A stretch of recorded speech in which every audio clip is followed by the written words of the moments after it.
శ్రీ సద్గురు పరమాత్మనే నమః. శ్రీ స్వామి అచలానంద గురుభ్యో నమః. శ్రీకృష్ణ పరబ్రహ్మణే నమః. శ్రీ భగవద్గీత అథ దశమోధ్యాయః విభూతియోగః.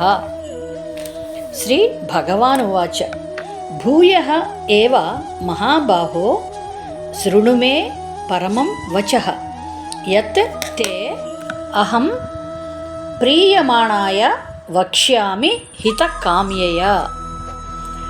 భూయ ఏవ మహాబాహో శృణు మే పరమం వచః యత్తేహం ప్రీయమాణాయ వక్ష్యామి హితకామ్యయా. భూయ ఏవ మహాబాహో శృణు మే పరమం వచః యత్తేహం ప్రీయమాణాయ వక్ష్యామి హితకామ్యయా. రెండవ శ్లోకం. న మే విదుః సురగణాః ప్రభవం న మహర్షయః అహం ఆదిర్హిః దేవానాం మహర్షీణాం చ సర్వశః.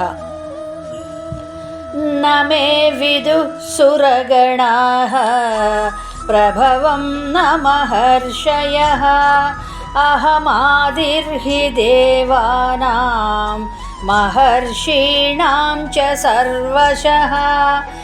న మే విదుః సురగణాః ప్రభవం న మహర్షయః అహమాదిర్హి దేవానాం మహర్షీణాం చ సర్వశః. మూడవ శ్లోకం.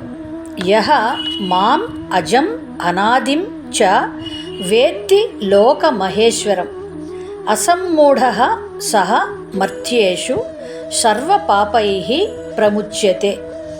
యో మామజమనాదిం చ వేత్తి లోకమహేశ్వరం అసమ్మూఢః స మర్త్యేషు సర్వపాపైః ప్రముచ్యతే.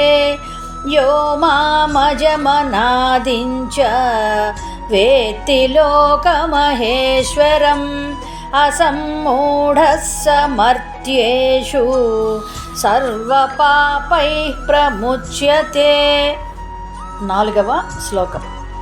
బుద్ధిః జ్ఞానం అసమ్మోహః క్షమా సత్యం దమః శమః సుఖం దుఃఖం భవః అభావః భయం చ అభయం ఏవ చ.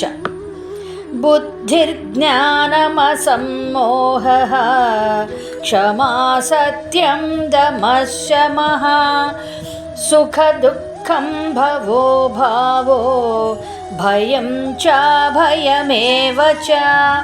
బుద్ధిర్జ్ఞానమసమ్మోహః క్షమా సత్యం దమః శమః సుఖం దుఃఖం భవో భావో భయం చ భయమేవ చ. ఓం తత్సత్. జై గురుదేవ్.